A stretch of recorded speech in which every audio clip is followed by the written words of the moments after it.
Hi, this is Phil, and I'm here to tell you all about the Capes and Lunatics Patreon.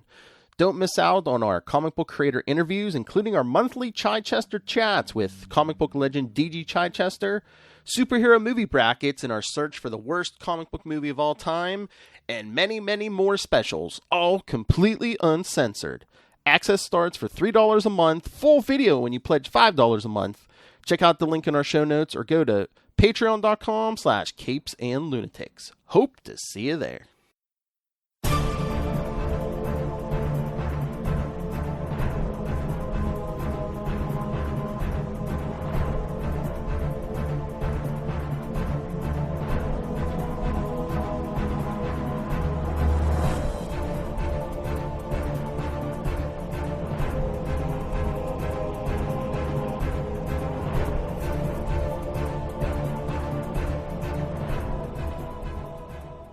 Hello, everyone. Welcome back to another month of the Chichester Chats. It's me, Phil, Lilith, and of course, the man himself, Mr. DG Chichester. Welcome back, sir. Thank you, guys. Here to chat. Looking forward to it.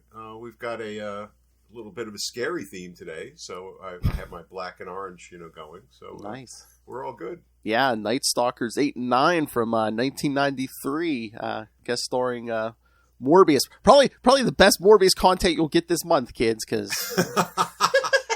and appropriately, this is a bat shirt, So nice. So the best Morbius. That's both that's damning with faint praise, right? But I mean, well, have you seen that? Have you seen that movie? I haven't. I was looking forward to it. I have to admit. Obviously today's world, we're a little bit more selective about what you're going to go to the movies for, both in terms of how full the theater is and also what they apparently charge for it, which is insane. So after the reviews started rolling in, I definitely cooled off on it. I will watch it. I will look forward to it whenever it streams or comes out on DVD. I think it's probably got a couple moments in it, but now, did you guys go and see it? I saw it. I saw it a long time ago, and then I had to rewatch once they recut it. So it's just like, ugh. Oh, you saw it before? Like, how did you do that? You had an inside I'm friends with people who do screeners. Sometimes we go to like fan stuff like that.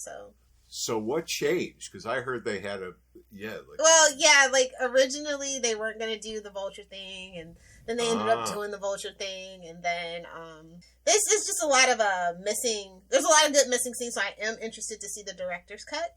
Right, the Zack Snyder cut will come for this. So it's just going to go in and make it. I mean, how just they release on like Blu-ray the director's cut ending, stuff like that. I know the ending changed a little bit, so and they pushed it back how many times? They added the girl. Oh, so. They pushed it back. I mean, they pushed it back, like 5-6 times? It was supposed to come out, in 2020? So it was supposed to be before Spider-Man and a bunch of those.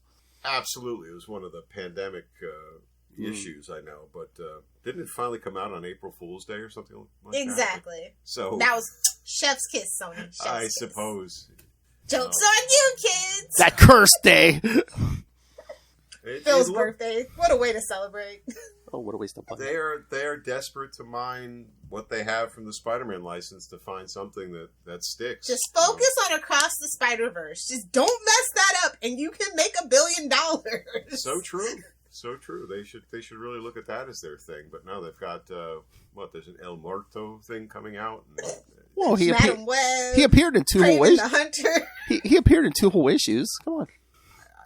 I suppose it's just grab on. I mean, Miguel's right there, but Miguel's problematic, so I get it.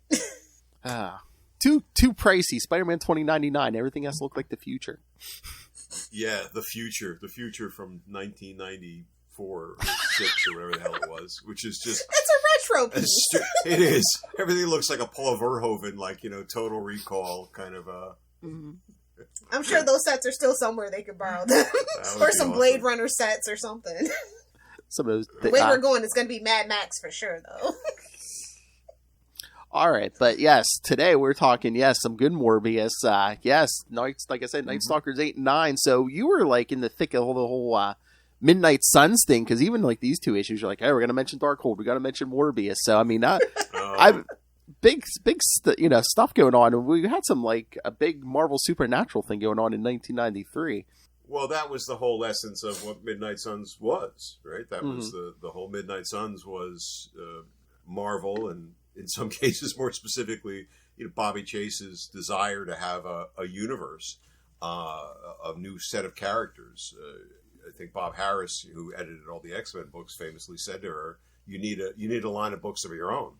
And with all of the supernatural characters that Marvel had and has floating around but not having a home, it was actually a pretty smart and creatively interesting choice to say, could we build something around this?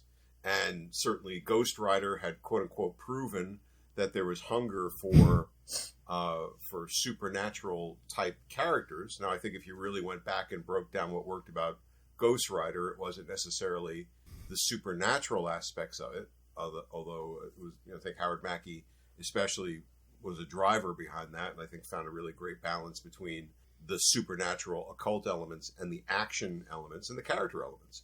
But it wasn't dependent on the dark side of things. Midnight Suns would end up leaning very heavily into dark and supernatural and creepy stuff, and I'm as much to blame for that as anybody.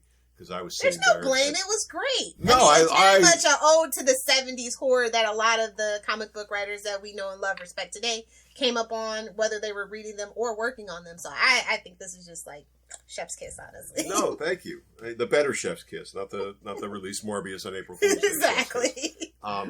But I was part of the whole creation, myth, of the Midnight Suns, sitting in some remote retreat with Bobby and Chris Cooper and Howard Mackey and Len Kaminsky and cooking up these stories and the world, and who are they? Why are they the Midnight Suns? Who's their main antagonist? Where we came up with Lilith and all of these pure evil. Yeah, and but it's I think as it went on, it got more quickly got very self-referential for me. Like the world itself becomes the world itself. And that's a strange world. And when you lean into all that stuff, I mean, you're letting me off the leash with stuff I was really enthusiastic about, but does anyone really need to spend 3 pages on, wax divination, and that type of thing? I don't know.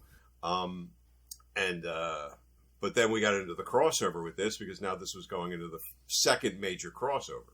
The first major crossover being the beginning of the Midnight Suns, the rise of the Midnight Suns, and then the second one being this Midnight Massacre, where we decided apparently that poor Blade wasn't grimacing enough and needed to grimace more, and he was enough of a hothead and ready to kind of go off the leash at every supernatural thing. We had to make him even more ready to go off the leash at every supernatural thing. So a lot of I wish I could go back. I think I've said this before, and make these guys smile more, because they are rage. They are rage personified.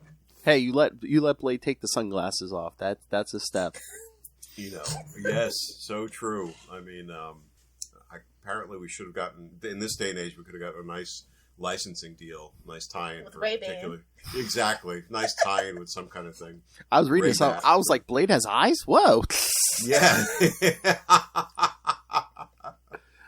So you were talking about the beginnings and all the planning and stuff. So did you have any say in who was on the team, or did they hand you like, you have to use Blade, you have to use Hannibal King? Originally? Like back in the beginning, yeah. Before they were even called Nightstalkers. Yeah, I came up with that. It was 3. There were 2 phases that I'm aware of Marvel trying to do things with the horror characters. I may have mentioned, we may have talked about this before, but at one point, my character, big air quotes, Terror, right? The assassin, the boogeyman assassin, was supposed to be almost like a crypt keeper who was going to bring together all of the horror characters. Ooh. They called me up and said, can you bring Terror over from the Epic universe, bring him into the Marvel universe? We want to do something with Werewolf by Night and Dracula and the Living Mummy. We have all these random horror characters. We think Terror could be some kind of magnet for them, right? So we talked about that for a while, and then that didn't go anywhere, and I thought nothing was going to happen with the horror characters. Then Bobby and her office had this epiphany and started this planning and started to kind of figure out, okay, who's going to join Ghost Rider? Because Ghost Rider was clearly at the center of it. Oh, yeah. Howard was going to do a spin-off of it, the Spirits of Vengeance. But what else was going to be in this world? So she started to take pitches or develop pitches. Len Kaminsky had a Morbius pitch, as I understand it, sort of sitting on his desk and literally like just ran over, from wherever he was. If he was in the office, he ran down the hall. If he was across town, he literally ran across town. Or if it was Len, he may have come at night and flown. I don't know. And I say that with great affection for Len. But they came to me and asked me to pitch something with these three characters. They didn't know what to do with them. They had no idea. We've got. They're all vampire themed, right, or vampire theme-ish. Mm-hmm. Drake and Hannibal and Blade, but we don't know what to do with them at all. Now, I had written a couple of issues of Daredevil with Ghost Rider in them, and I had done a good enough job that Bobby actually noticed and actually said to Howard, hey, Dan did a pretty good job with Ghost Rider. Not everybody does, because he was guest starring in everything. Howard, of course, immediately called me and threatened my life if I did anything else with Ghost Rider, and got on Bobby's radar. And I think probably Howard pushed, me into the Midnight Suns, figuring, well, if Dan's working on what will become Nightstalkers, he can't write any more Ghost Rider. Two birds, one stone. Two birds, like keep him away from my character. And so they gave me these characters, and I pitched the whole concept. Right, I came back and I said I want to call them Nightstalkers. I said they're so damaged by the supernatural. I wish I still had that pitch. That would be an awesome one to still have in my files to see what I actually wrote. But I said they've been so damaged by the supernatural. Let's not lean into the supernatural. Let's make them anti-supernatural. Everything about their lives has been screwed up because of that. They should become almost like this badass Ghostbusters. And that was the pitch, and I described what the dynamics would be. I remember describing the whole Linda Exorcist nanotechnology, because I was big into that at that point.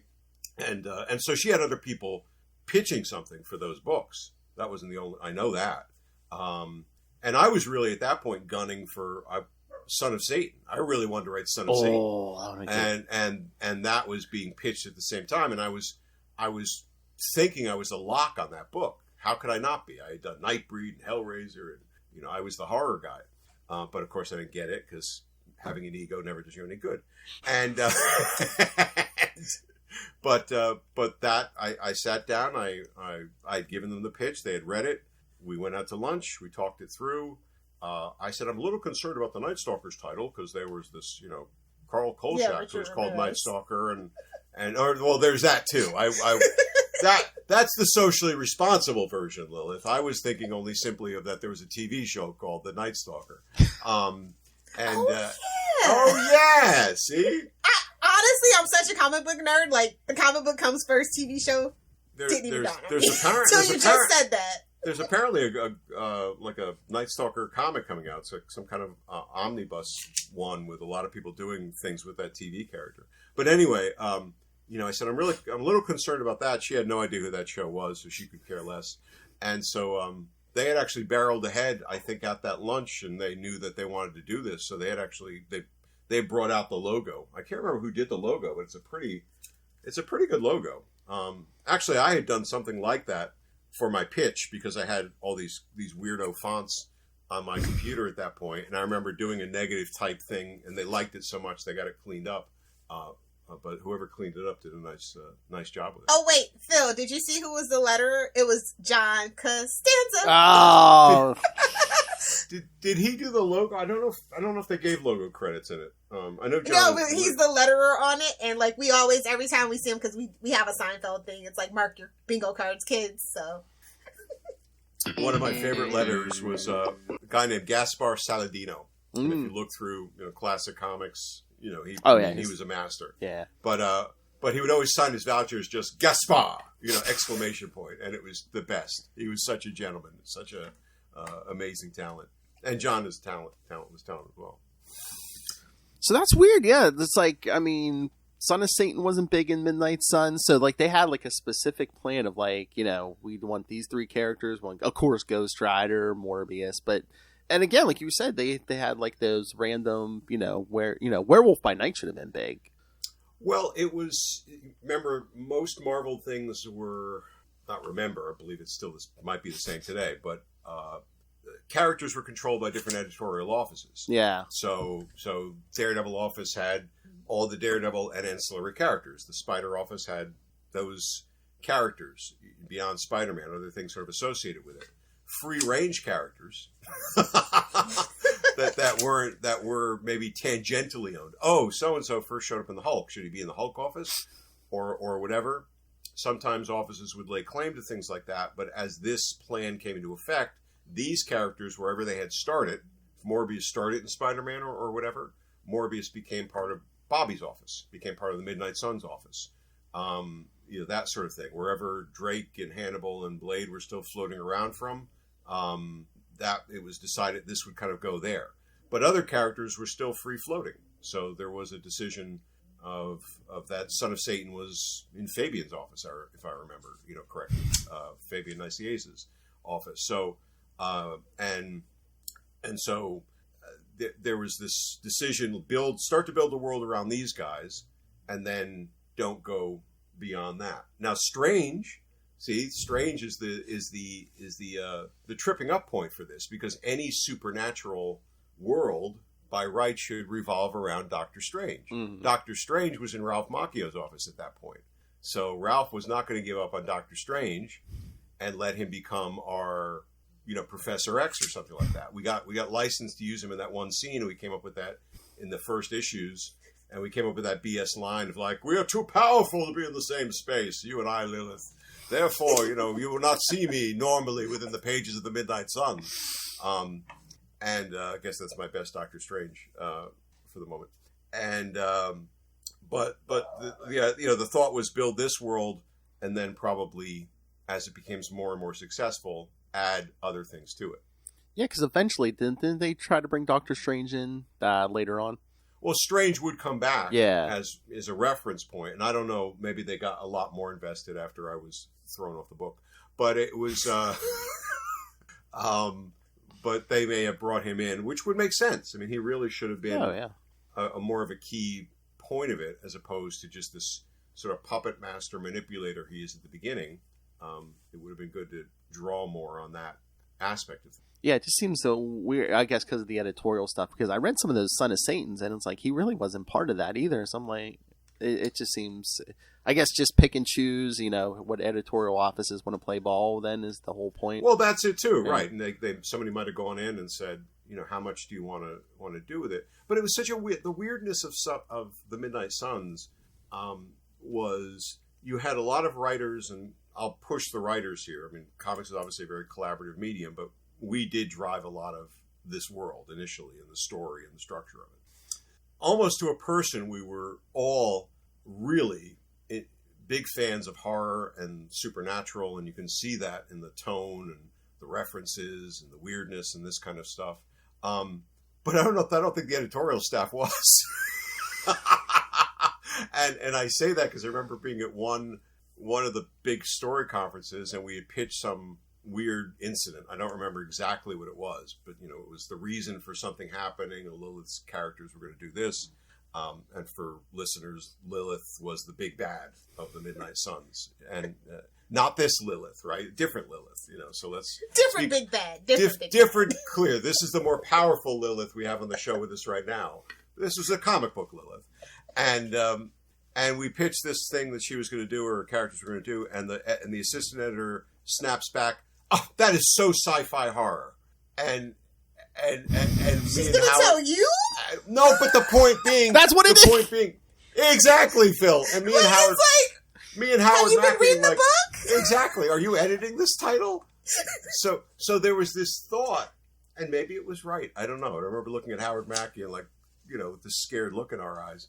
I think there was this thought that, the horror stuff is just the cover paint, and these are just mutant books. These are just superhero books, and that's of course the wrong way to come at things, because it's got to start with the character. It's got to start what drives the character. Blade is driven, in everything, but in these Morbius stories, we are ostensibly here to talk about. But by this drive that his, from birth, he was ruined by the supernatural, right? That and everything. So he's got this mania about bloodsuckers and revenants, and I'm going to wipe them out. They ruined my mother's life. They ruined my life before I even began. But yeah, I mean, yeah, that was. Sorry, I lost my train of thought there for a second. I mesmerized you with all the. That's right. That's right. No, they wanted the popularity of these characters, especially what Ghost Rider was the linchpin, but they didn't want to go full Chichester. Right, and maybe that was the right thing. I look back at these books and I enjoy them more now than I did when I just sort of put them aside years ago and said, they're probably not that good. I mean, there's a lot to enjoy in these couple of issues. There's also a lot that's problematic. But I think you dive, and the problematic stuff for me for the Midnight Suns was always we dove so deep into the darkness so quickly. It's hard to have a reference point for the outside reader. You need to kind of bring somebody in and invest them more along the way. Think about your favorite horror movies. Start with the outsider coming into the strange world, probably, versus you're there full on, crazy time, all out. Rob Zombie, Devil's Rejects, which I love, right, is all in that world right from the beginning, right? You are full on into. That's never going to have the strange mass appeal of other things. And Midsommar, which I don't know if you guys saw, but it's like totally disturbing movie. And it's not like a big mainstream movie, but that kind of leads you into that. Literally, you're with the outside perspective. You're with the outsiders. And then you come into it before you know it, you're in this world. And, oh my God, I'm never watching this movie again. Not that it wasn't a great movie, it was, but no way. I'm not. Yeah, you only need to watch it once. Never going back there. Anyway. That's a good analogy, definitely. But was it a lot of it too? Just like it was like the nature of 90s comics. It's like, yeah, you started this book and they started some of the other books with a big event. You're like you said, you're revving up to another big event. So it just. Oh yeah. And we were trying to build we were not trying. We were building a universe of characters and titles within the universe. That was the intent of it. The intent of the Midnight Suns was to create like an X-Men, a supernatural X-Men. That was the point.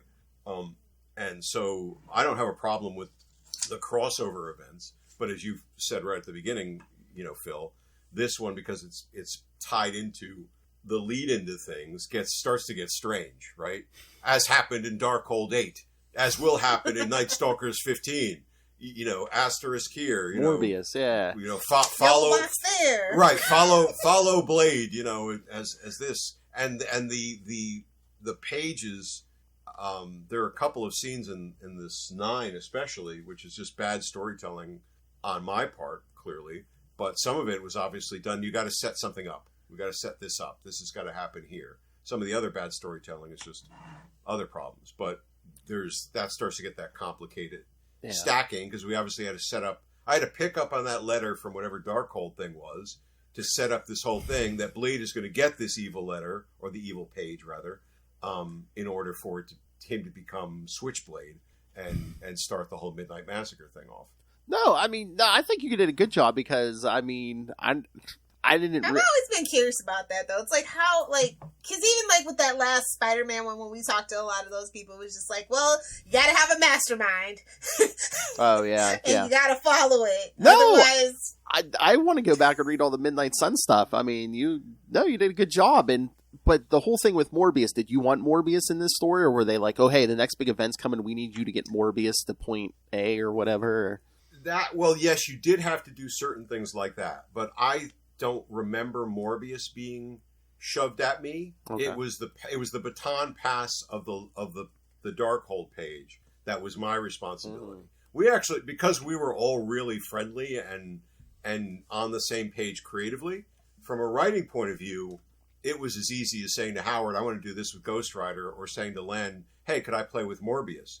Now, there was some sense that we wanted to build on things with each other, right? That we would, within this world, we wanted to keep referring. We didn't want to say Nightstalkers suddenly just become the X-Files, although that might have been a good idea before the X-Files, you know, or Morbius just to be its own title with no reference to anything else. No sense of being part of the Midnight Suns if you don't get a chance to weave in with things. But I think my responsibility here was pick up the letter and start setting Blade up for this, because after this Nightstalkers issue, whatever comes next, they're probably going to start to allude to the, you know, I don't know if you read the Darkhold issue that came out alongside this. Did it have the Darkhold characters cackling like, we've got Blade set up? Maybe.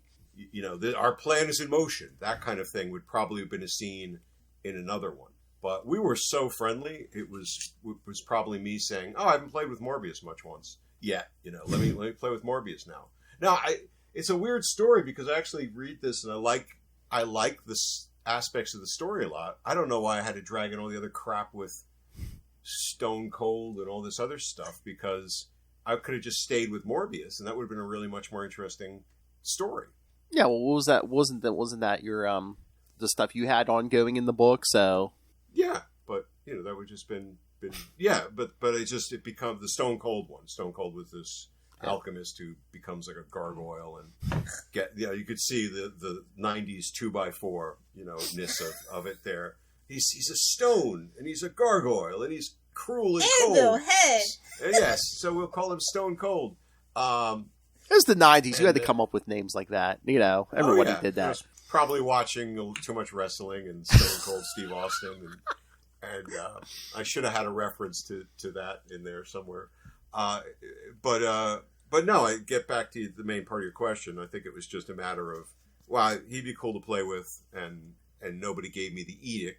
And because Len would have read the plot probably, they often did that. If people were using the other character, there might have been a checkpoint, but Len and I were pretty simpatico from things in that regard, so there was no issues that I recall. Okay, but seriously, why Boston? Why is Boston the location? That's a great question, actually, because I put the Nightstalkers in Boston. Everything was in New York. Everything's always in New York. I thought, as I was, again, creating the pitch for the series, and it was a pretty good pitch, as I recall. Again, my great hard drive crash took away a lot of nostalgic items. But as I was writing it, I know I was trying to invest in it certain hooks and things that would feel unique. Giving Drake his special technology, right? His special Ghostbusters technology and how it worked and what it was called and what it would look like and this type of thing. So I know that was a big description point. And I thought, well, what city could we go to that's gives us enough of a backdrop, and not having spent much time in Boston, I had that stupid idea of like, well, it's kind of historical. It's got sort of Puritan-ish things, and Salem's not too far away, and so it conflated in my mind that it was big enough and unique enough. And as I started to do some pre-internet research and bought some books on Boston and went to the library on Boston, it started to look like it had enough, more than enough, visual hooks, right? Fenway, the harbor, the chevron sign. There were things that I could use as, saying to the artist, these are things we could draw. Trying to visually think through the parts of the story I could never illustrate. The Puritan architecture, things like that would make it a non-generic backdrop.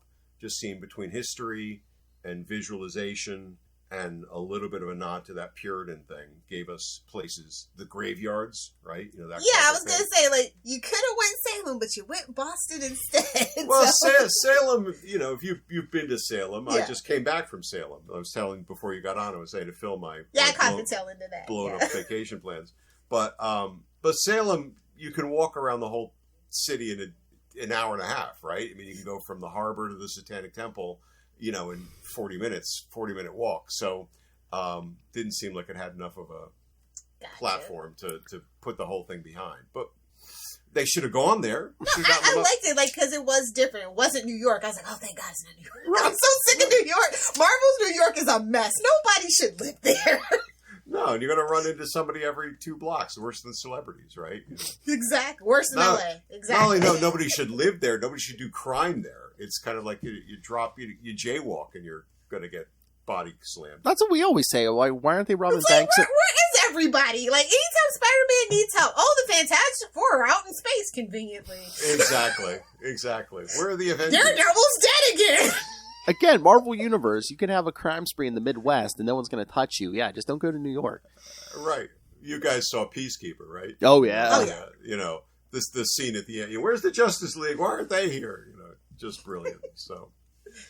Oh, yeah. But, I get it. The whole thing, you want to get out of New York, so you put it in Boston because you don't want them, like, on the other side of the country because they're supposed to be, like, this unofficial, like, team thing. So it's like. Right. And then, but yeah, it was a chance to play out just something different visually, different attitudinally. And I tried to bring the city into it, with references and points. City's always a character, definitely. Yeah. I also didn't know Boston, so, I was making stuff up and looking at maps. And my brother, I think, was still in Boston at that point, or the Boston area. So he had gone to school up there. So I probably tapped him for some things. Oh, they're going to solve that. He was going to solve that great unsolved mystery, Lilith. Why is there no Boston pizza in Boston? Well, but that's the lacking of the real cultural touch points, right? New York, I could go backwards and forwards from my own experience. I probably need to spend more time in Boston to know that certain things are happening at certain, times of the year, right? I thought you might have done it because of MIT and the tech for Frank and stuff like that. I don't know. I was just other things I was thinking, but yeah, that's pretty cool. But that would have been if we'd been in touch then, that would have been a good story point. I should have brought that more in. Why I didn't, God knows. That would have been awesome to have him have a hacker, brain trust at MIT. That's the thing I needed. Would have needed to invest myself in more, and would have been perfectly. Yeah, because I think that's my favorite thing. Actually, was the tech. It's like you seemed like really invested in it. It was pretty cool. So. Well, it was a big story point. Morbius wanted that tech. He's like, you could cure me. I know! Morbius. Right. But poor Morbius gets the short shrift. I set this whole thing up, and then basically he finally gets blasted with the poor thing, or with the damn thing, and the poor guy is like, it didn't work. Now I'm even worse off than before. That's Morbius' thing, though. Oh, yeah. I know, but from a writer point of view, I set it up, I should have done more with it. I thought that was the joke. It's like Morbius never gets what he wants. That could be, I think like poor Sisyphus. He's just going up that hill. He knows it's going to roll back down. He's just hoping. I think you nailed the essence of the Morbius character. That's him. He comes in, he goes, drop whatever you're doing, whoever's book it is, drop whatever you're doing, cure me, or I'm going to start killing people. Yeah, that's pretty much it. That's often how Len would get his assignments, too. No, I'm kidding. I want to see Lilith do another spit take. Yes! But no, I love that scene where, him and the other vampire, they're like feeding off each other. It's just like, I will take big pride in that moment. That was something I know came to me as I was doing. So, wait, 2 vampires. What happens if they go into this yin yang cycle? So that was definitely a good moment. I like, Morbius, your blood is undead. This does nothing for me. I don't know what I expected. It does start to get. This is now. I'll start to nitpick at things though. There's so many goddamn fangs in that one issue between Hannibal, between Morbius, between the Lilin character, was it Slaughter or whatever it was? It was just. And again, stone cold slaughter. It's sort of like I'm just leafing through the evil words in the thesaurus. But there's one shot, and the artist who did 9, who I don't want to ding because obviously he was trying to do yeoman's work, but it was not as strong a storyteller as Ron. So this was Mark Pacella, who's a good penciler, but. There's so much going on in one scene, I couldn't keep track of who it was. It's just fangs, fangs, fangs, fangs, fangs. Even reading it now, it's a harder read. And so that's partly the writing problem, and it's partly a visual storytelling problem. But too many fangs No more than 2 vampires per story, kids. You know? Well, is that part of that too? It's like, you know, they wouldn't let you go over the top violence, so it's like you got to make everyone look scary. You know, just like implied. Also, just shout out to DOA, Department of Occult. Oh, somebody really wanted it to be DOA. I did. That's me. That's all me. All me, Lilith. That was me. I love it. I love those guys. I want to do more with them. I want to do more with them now. You know, Phil, it's violence is. It's the Forrest Gump thing, right? Violence is as violence does. Once Carnage came out, right? What restrictions did we have in Code Comics? You know, they could pour blood down the middle, the blood of children, you know, down the middle of Fifth Avenue, which apparently I think they did in a Carnage, you know, scene. Maximum Carnage. There's just bodies littering the streets of New York. Yeah, exactly. So, I never felt like we had a restriction on violence. And I think there's violence, and then there's gratuitous too. Well, so no, that's true. If it's necessary to the story, go for it. Absolutely, and I never think we crossed over into gratuitous violence. But I think I think we, or at least I did, certainly in these books. All kidding aside, I think they're too angry all the time, and I know they had a lot to be angry about, and that was the essence of the pitch. But everybody's always like growling and grimacing and just shouting and. But it was the 90s. I was gonna say it was 1993. It was 1993.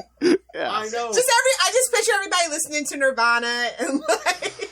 But every Black Hole Sun just blasting constantly. It's true. But every scene like plays like the the cliche scene in a buddy cop movie where the police captain is yelling out of his office, you broke the rules for the last time, Gates, and I'm not going to protect you, and he's yelling back, I don't care, I'm going to go out in the streets and do what needs to be done. It's just everything's cranked to 11 and yelling and shouting. And a vampire says, "I'm getting too old for this." Exactly. Essentially, that's what it was, right? Oh, there you go. Write that buddy cop comedy, but one of them was a vampire. Shocked it hasn't been done yet. Must have been done somewhere. Oh, I wouldn't be surprised. But yeah, no. So it's like, I mean, it's the 90s. I think they kind of want the violence, but again, did you guys still have to worry about the Comics Code Authority and stuff? And was that like a big consideration back then? The Comics Code. I feel like the 90s totally obliterated the Comics Code. Honestly, I mean, it was gone by the early 2000s, wasn't it? The Comics Code really got undermined. And well, it should have when DC did its Green Lantern, Green Arrow stories, and Marvel did its Spider-Man drug stories, and they said you can't do these, you can't talk about these, and both publishers, different times or whatever, said, yeah, we're doing them anyway. I don't think you need it anymore. Move along. Well, and it continued to appear on things, and the books continued to be submitted to it. I think when I was an intern, or I was never an intern. I worked with the interns, but when I was an assistant to the assistant, or I think one of the things I might have done one day was send things to the Comics Code, and they would read them, and they would come back, and sometimes they would reject things, and sometimes there'd be changes, and sometimes there wouldn't be changes. But it was done because it was allowed you to continue to point to the comic and say, oh no, we submitted this. It's got the Comics Code Authority. If somebody gave you problems, but certainly the bigger flashpoint, late 80s, 90s, would become video games, and less so comic books and worries about that. So, but, I was going to say we were all, seasoned professionals and experienced, but, what the hell was I, 26, 27? What the hell did I know? But we were responsible, I think, and we had been, all of us had been editors, right? Len, Howard, myself, Chris Cooper. So we had sort of a sense of responsibility and story structure. So I think we knew the line to go to, and none of us was interested in Lilith, that gratuitous violence. We weren't interested in getting one over on the reader or getting one over on editorial. And look what I got away with. Look at the crazy gratuitous thing I did. Look at the insane thing I did. I'm so crazy or over the top or British or whatever. And just, we had a sense of going over the top, but not doing it in a gratuitous way. So you never no problems. So you never went full surge in general. No, but there's a good sense. We talked about that before. That was a good sense of me going over the top, not for a Hellraiser book. I know that would have been fine, but going over the top for a Daredevil book, yeah. Or that scene might have played out well. In fact, probably did play out well in Nightstalkers. I mean, we had characters who took their organs out and used them to attack other people with them. But in Daredevil, that's not an editorial choice to make, or that's not a storytelling choice you should make. And you had an editorial person, Ralph, who just tapped me on the shoulder or hit me in the back of the head, one or maybe both, and just said, "You're not writing Hellraiser now, Dan." So. And I know the editor's always like the final word, but did Howard get like say over all the books because he was writing Ghost Rider? Because you always hear those stories. It's like, whoever's writing the main Batman book gets say over. All the other books kind of have to do what they're doing. Probably behind the scenes, and he was and is good friends with Bobby Chase beyond the editorial storytelling relationship, and certainly we knew we were building a world on the shoulders of Howard's Ghost Rider success. But Howard is just a great guy and a great storyteller, and there was, if he was whispering in Bobby's ear or they were having side conversations about talent or directions beyond the bigger story conferences that we were all part of, I never heard about it, and I never felt influenced negatively by it. He was I'm sure he did have that extra vote or whatever, but that never came up. I mean, I would talk to Howard about things, what are we doing with the world, and we're playing these characters out this way, or we're setting these kind of things up, and sometimes he'd have an opinion about stuff that was different, but that would just be sort of creator to creator talking things through, and then it was like, oh, that's a cool idea, let's do that. It was always very much that way, like let's try that, let's play this. It was good sandbox to play in that way, toy box. Yeah, but all the crossovers you were involved in, it seems like there's a lot. I mean, the interactions and just the stories seem to flow smoothly. Because I don't think they do that in modern comics, like get together for the big meetings. I mean, they might sometimes, but it seems like. Well, and we know they did for Spider-Man at least. Oh yeah, they had to for that. Yeah, but that was way too many moving parts. But like the other stuff, like maybe King in Black, that didn't really. Even though that's still my favorite crossover so far for Marvel this decade. But yeah, like other ones, not so much. They just feel very tangential. It was becoming, and I know not from direct experience, but I know from talking to other folks, certain crossovers would become much more elaborate and controlled by editorial and controlled. We're going to do this, and you have to do this, and here's what you have to do with this character, and that was all sort of structured in a way. It was starting to get that way a little bit, I think, as this Midnight Massacre, would pick up, and there was that feeling of editorial is directing this a little bit more, and maybe as the Midnight Suns continued on, I know that they had more story conferences, which I wasn't part of anymore, but I know other people, would then go to them, and I heard back that it was a lot more controlling in terms of editorial, but that was also the Marvel way. I came up from Epic, where Epic was creator-owned comics, and I was used to having an opinion, but also working with the artists and working with the writers and saying, well, what about this? What about we change this? And a lot of back and forth. And ultimately, for most of those titles, they were creator-owned, so they had kind of final say on things. But I know in talking to Howard afterwards, and more recently, we were on a podcast together about a lot of the Midnight Suns a year and a half ago. And he was just saying, the Marvel attitude toward editorial was just going to change it. Not even going to talk to you. And it was weird hearing that from Howard, who I respected at the time, but that's the world he was brought up. That's how he was taught, because he never came up through Epic, and that was just the attitude. So it was, and the editorial sort of direction. So I think that probably becomes a bigger reasoning for the shackled structure of the crossovers. You have to do this, you have to be here, you have to make this happen. It's not up to you to figure it out, which, can be good and can be bad and possibly good, because then you do have a controlling way to make sure everything lines up. So do you think it's just a case of like in the case of the Midnight Suns, it's like, oh yeah, you guys build up this big thing. Now you got a popular, well-known brand, and it's like Marvel's like, well, we don't want anything to happen to this, so they get more protective as it gets more popular and stuff. Maybe. I think there's that, and I think there's also the Midnight Suns did really well initially, right? The first launch and the covers, you know, and the intertwined story, I think had a good trajectory, but then it did not. I think there was the sense it's going to go right to X-Men numbers. It's never going to come down, right? That was the editorial belief. God knows why. It didn't, right? And in fact, you know, it went up and then it kind of went down, and then it also started to kind of drag down Ghost Rider. Like, so the Ghost Rider and the Spirits of Vengeance sales, you know, started to kind of pull down. Now, whether they were being pulled down because they were associated with Midnight Suns, not that Midnight Suns was negative. I don't think that it had a negative reputation, but it wasn't tracking to the Sun. So I think the control, Phil, also comes from the sense of, I want an X-Men set of titles, so we're going to start to manipulate this more editorially. If things are going fine, yeah, right, and things are going wonderful, a lot of editors are going to just sit back, whether they're just smart enough to know that the creative team has this, or I don't really know what I'm doing anyway, and I'm just going to sit back and let it kind of keep going. But I think when the sales weren't, you know, heading for the next universe, it was a sense of we got to tool this. We got to do certain things. So I think that's where you get a heavier hand of editorial as well. And editorial is an important part of things. I'm not dinging editors. I've been one.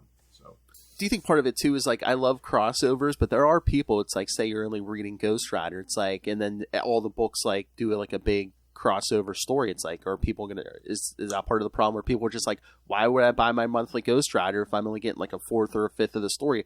I can't, or I don't want to buy all these other books. Sure. So yeah, I think that's right. I think again, I'm just being self-critical, and I think a good way. This story breaks apart at certain points because this story, meaning I'm pointing to these kids, breaks apart at certain points because it has to derail into some setup. Some setup I was doing my own. I'm setting up DOA for whatever the hell I'm doing to try to like make them into bigger villains. But some of it was detouring into setting up things for the crossover. Mm-hmm. And I think that's a good reader impression. What is this? I came here for Nightstalkers action, or I came here for Ghost Rider's action. Why am I going off on these other things? Even though that's ultimately going to feed into something. But I also think in certain instances, if you're a creator or a creative team with a vision for your book and passion for your character, if you're going off on a crossover, I got to fit this in. I got to fit this in. I got to fit this in. It derails you from being able to move your story ahead. Yeah. So annoying in that way. And again, like I was saying, I think a lot of it's dollars and cents too, because some people might not have the money or want to spend the money on, a big, huge crossover. And again, like in the 90s, you guys... You never want to feel like they're saying, give me your lunch money, nerd. You just never want to feel like that. It's true. True. And you guys in the 90s, you were battling, CDs, there was, video games, movies, yeah. CDs. 3.5-inch floppies. I mean, it's incredible what we had to battle in that day and age. But that's always the essence, right? There's always going to be something you're battling time for. But I think wasn't that like the start of like all you comic creators had this like start contending with we're competing not just with like DC or other companies. Now we got to compete with other media and. Absolutely. I think that was also the thing that threw some people who had a lot of history with comics, historical time in the industry. Yeah. Where comics had always been, I think Tom DeFalco said this. Tom DeFalco or Archie Goodwin, either one, good sources. Comics had always been a nickel and dime business. In other words, you weren't necessarily going to get rich on it, although some people did.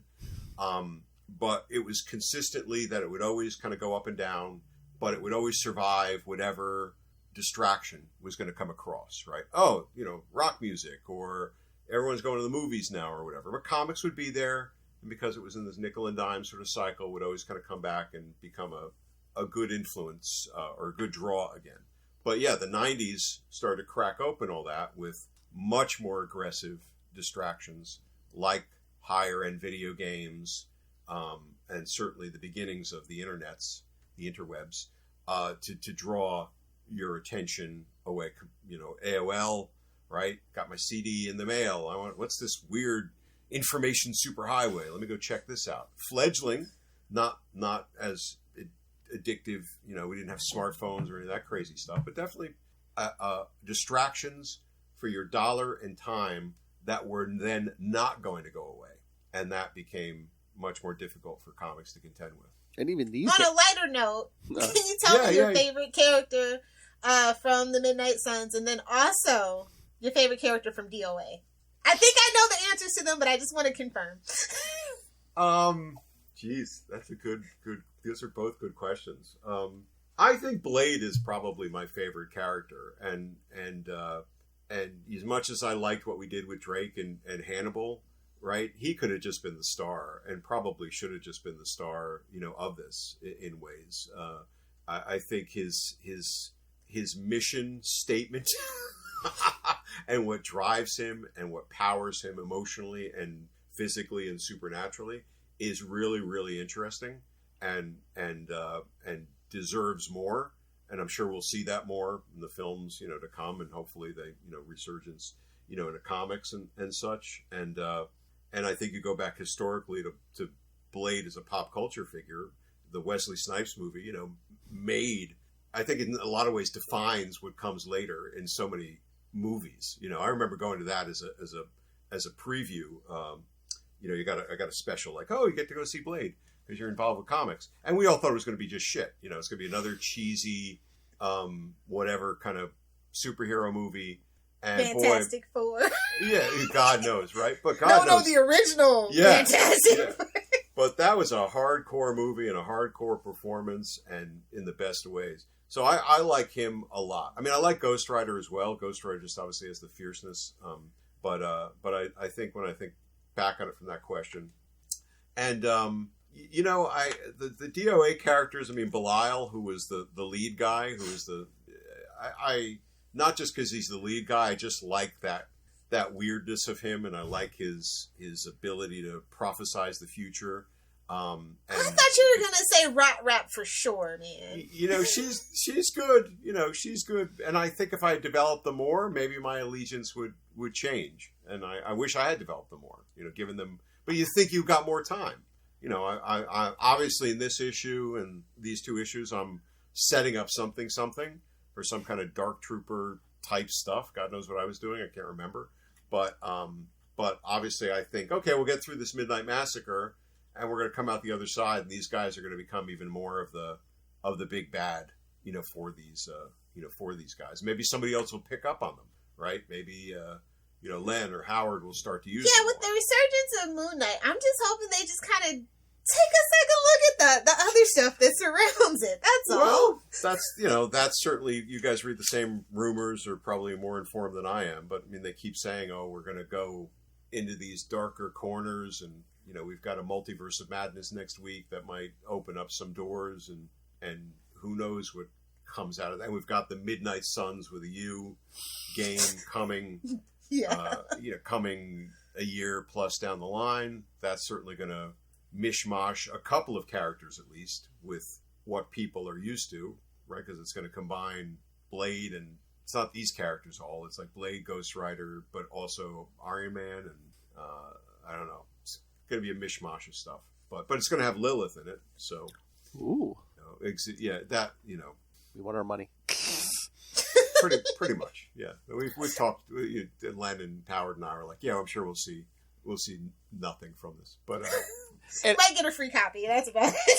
I'll go for a credit. You know, I'll go for one of those thanks too, because we did create that character. I mean, it's obviously just totally based on mythology and history. But there would be no Lilith, there would be no Lilith, there would be none of that stuff if it wasn't for the four of us sitting in that room and sort of saying, who's going to be okay? We've got the characters, we've got the world. Why the hell are they coming together? What's the thing? So we needed a big bad. And she became our big bad, and then everything backed out of there. You should have seen us falling over each other when we were such geeks and realizing, wait a minute, there's 9 characters. Boy, there's 9 characters in Lord of the Rings, too. Yeah, it's like the Lord of the Rings character. We're just like, it's like the Fellowship of the Supernatural. It's just Did you have like the big whiteboard? You're like, okay, what are we gonna do in chapter 5? Okay. Oh, we had a whiteboard. Yeah. Oh, really? Nice. We had long moments of what the fuck are we gonna do? I mean, they were like, I mean, there's a pretty good interview somewhere in Marvel Age or whatever, just describing like that whole, back and forth. That is just so much fun. And the couple times I've reread it, I sort of see those moments. And there was this infamous moment where whenever we'd hit a wall, like total wall, Len would go out for a cigarette, and then he would come back, and then he'd be like, "What about?" And he'd have this cigarette. Like, yeah. One of those jazz cigarettes. Inspiration. He'd come back with some brilliant thing that we'd all jump on. So how long would you're playing one of those events? Like how many hours, how many days would that be to like plan one of those events out? The first one was at least 2 days. I remember we went to some, and they were flush with Marvel money, X money, all this crazy stuff at that point. So we went to, like a corporate retreat sort of thing, So we had big, nice room in a kind of a wooded area, and they had lunches and breakfast and stuff, available to us, and snacks. That was like 2 days, right? And we stood overnight, at the place. It was really nice. It was in the area. It wasn't far away, but I think that was a 2-day sort of thing to cook up all the things. We knew what we were doing, why we were there, rather, and then we just spent. And those are all-day sessions. Those are probably 6-8 hours with breaks and such. The second one, the Midnight Massacre one, I want to say was probably doesn't stand out in my head as detailed. I don't know if we went away for that one. We probably had at least a half a day or a day thing, but I think it was in the city, and it was just, but it wasn't in the Marvel offices. It was somewhere outside, and we had the same type of thing where we. So they just sprung the Midnight Massacre thing on you. You like had no say. You're just, hey, you're doing this because no. We knew we knew we were coming up on like year one, right? So Midnight Massacre would kick in and play through at the first year anniversary of the Midnight Suns, right? Issue 10 through 12 or whatever. So we knew that we wanted to do an event for, keep the universe going off on its own and coming back together. Go off on its own, coming back together. That's where, sub-universes of books work. So we got together and we came up with the plot. They didn't. That was all of us going back and what happens? What's this? With that? At some point, the decision was made. Well, what if Blade's mania goes over the top? Right, that was a thing, and then suddenly, if that become, well, why would he do that? Then I'm sure it's Chris saying, "Oh, I have a Darkhold page." Chris had a Darkhold page for everything, and whatever the combination of elements that I don't remember, but no, we drove that story. Okay. And then, but we editorial wanted an event, and frankly, we wanted an event too. That we were in this for having fun with the characters, but we wanted as much as editorial wanted Midnight Suns to track to the stars. So did we. How would that not be bad for us to be part of a universe that's our own and is up here? So. I mean, it was from the 90s. You should be expecting a resurgence any year now. Just saying. I mean, Ben Reilly came back. Oh, they're doing so much of the 90s stuff came back. I know. So I'm just waiting. I'm like, come on. That Fantastic Four with Ghost Rider. They're doing a mini series on that. So stuff. Yeah. Well, Howard did I think he did a Vengeance special or a Vengeance one shot. Yeah. A little while ago, maybe a year ago or a little over. So that was certainly something, but I don't know if there's a concerted effort to play these things. Especially with the Supernatural making a resurgence again too in comics. I'm just like, fingers crossed. I mean, it'd be fun. They're 2 issues into a new Ghost Rider series with Johnny Blaze, so I mean. There's always 2 new issues into a Ghost Rider book, Phil. Come on. Did they still have I don't know the name of the character who was Ghost Rider most recently. So Robbie Reyes was. He was kind of on the Avengers. Now they have him like in the multiverse. So it's like he's going more cosmic maybe. And like Johnny Blaze, it's very like a horror based comic, like on the road. You and again, stuff. Johnny? So every time I look up, it's Johnny. So Robbie's still got his car, and Johnny's got a motorcycle again. Yeah. Maybe he's got an electric scooter to. I don't know. It's No, an electric motorcycle. They're saving that for. It's a Tesla, okay? They're saving that for Dan. They're saving that for Dan Ketch. Yeah. But no, I know we're going long, but like those big summit meetings you had to like plan out the event. So like mostly it was just going over the general plot, and then it was just like the details. It's like, okay, well in this chapter, Howard's going to get Ghost Rider to here. Dan, you're going to pick up in your book, and then you have to start here and then end your book here, and then once it was over, you just had to fill in the details from. As long as you got from Phil. Exactly. I know it's not that simple. What I'm just saying, like you guys would plan out. It's like, okay, you start at point A and you have to get to point B, but and then the hard work begins with creating a story around that. Yeah. Right, but what you described there, that would be the end of the day, because the beginning of the day was the blank whiteboard. What the hell are we going to do? And we would have to then, once you sort of went through all of that combination of that's not going to work, this isn't going to work, what about that? And especially because we were driving it, we got the chance to kind of play that stuff out. An editorial would weigh in. That might have been the place for the infamous "that's too sci-fi" horror comment. But we, once you cook that up, oh wait, we got a story, right? We're going to start here. Blade's going to become this. He's going to kill everybody. Then we got to bring him back to life, and then we're going to do that. Then we would know. We would go to that grid you were just talking about and say heavy beats. Heavy beats, start here, Darkhold letter appears. Heavy beat this, heavy beat that. So then you'd sort of know what you could sort of pattern out. Howard's going to start this, get it to here. Dan's going to pick up this, Blade's going to become that, whatever it was. Okay. Those would be the very broad baton passes at the end of that summit. And then we would work it out probably more in detail amongst ourselves. I want to do this with Morbius and leave him here. Is that going to work for you? Yeah, I can do that. Or I'd really rather you left him. Can you set this up? We might be midway through the story, and I might call Howard or Len or something and say, I would like to do this. Can you set this up here? Yeah, I could do that. So then we would be able to have those moments. But the grid would come after, the sense of the story was there. Yeah. And so at the end of all that, would you have to send this to the editorial, or was someone from editorial sitting in with you guys, or what? How did that work?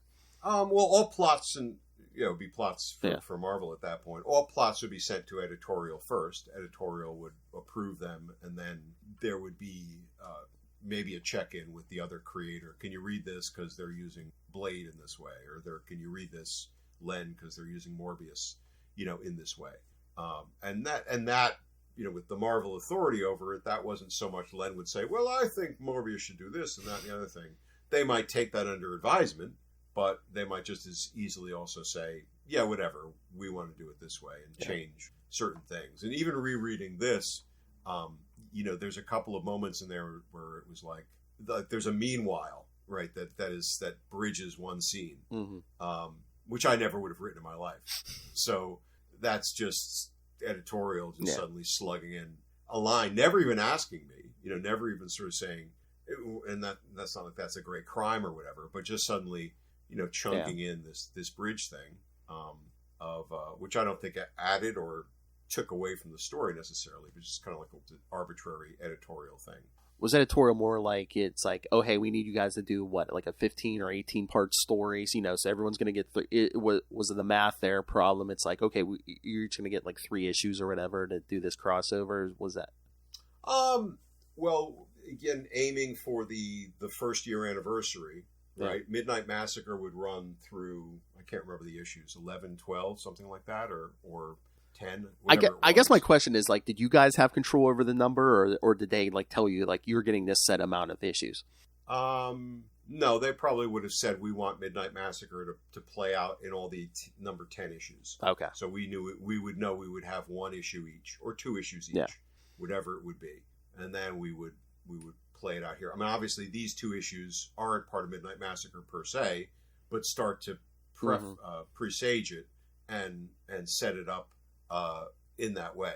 But then I can't remember what Midnight Massacre ran, 1 issue each, 2 issues each. They would have probably said, this makes sense. We can play this out. We can put Midnight Massacre on the cover. And then we would, and at that point it was still very fluid too. So if editorial came and said, well, we're going to do it 1 issue each, we could have made a valid argument and saying, can we do it 2 issues each? And they would have said, sure, or not. Okay. No. Okay. Yeah, I'm sorry. I'm just always like, intrigued by like the minutia, and it's like, how does this work? And right. Like, I mean, as a Devil's Reign, the Daredevil story that just happened, which looks so fabulously involved. I don't know. I mean, if editorial drove that, if Chip Zdarsky drove that, I don't know. I would not be surprised if he drove that.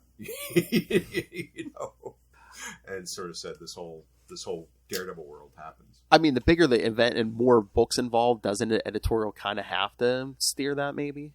I mean, I'm sure Chip was like, story points, but it's like just the. Yeah, I mean, you've got to have a lot of people involved, because then you've got a lot of teams involved, and teams that may not be associated with each other or know the characters or whatever. And if it's cohesive, then you have the new Thunderbolts spinning out of that. And again, one event starts before another one ends, it seems like these days. Right. Yeah. Well, it's because it's pocket universes. That's the whole thing. So. And it gets exhausting. Unfortunately, right? For better or worse. and it wears you out. I would think at a point, from a buying point of view, you get into that sense of, I have to buy all of this, as opposed to wanting to buy it. Well, in the case of Devil's Reign and Spider-Man, obviously, we wanted to. But like Clean and Black, I was just like, I don't know. And then I ended up liking it and finding them all. So Devil's Reign was one of those things. Depends. Devil's Reign was good, but when you keep doing event after event after event, it looks like a cash grab. But it's like, back in the day, like the Midnight Sun stuff, it's like, oh, you could be like, man, look at these guys are having fun. They're doing these big events, and maybe once a year, if that. Well, that's what it was. It was it was meant to be a once-a-year event, and I don't know how long the Midnight Suns lasted after that. Like two or three more years, like as an imprint in its own way. I'm sure they had an event every year. Then we hit the '90s. What, implosion? No, well, yeah, you would have gotten to '96, right? And then it would have been hard times.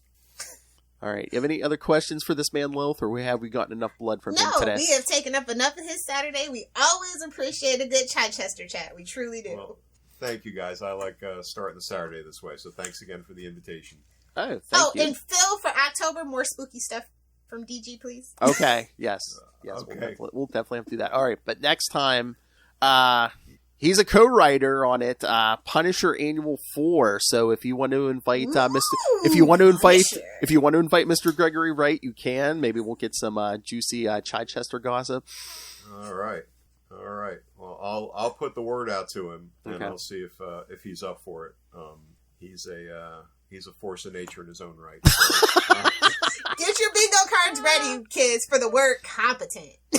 Oh, Punisher story. Yeah. Yeah.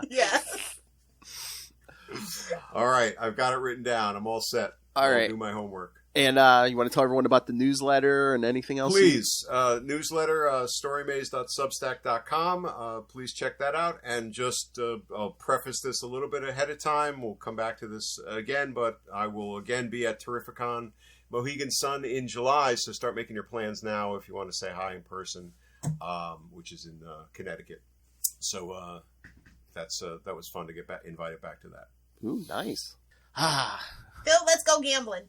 Oh, I tried to. She's got to stay home. I'm trying to get you up here in August, and you're like, "Oh yeah, let's." I can't do August for work, but July. Oh, mate. For DG. She's like gambling in Chichester up there. Yeah. We could do a live episode. Oh, panel. Oh, come on. Exactly. Oh, maybe. All right. So again, thank you, sir, for your time as always. Thank you, guys. This has been fun as always. So please stay well, and we'll catch up again and see each other soon. Yes, in a month. Thank you, sir. All right. Take it easy. Be well. Thank you. Bye-bye. Bye.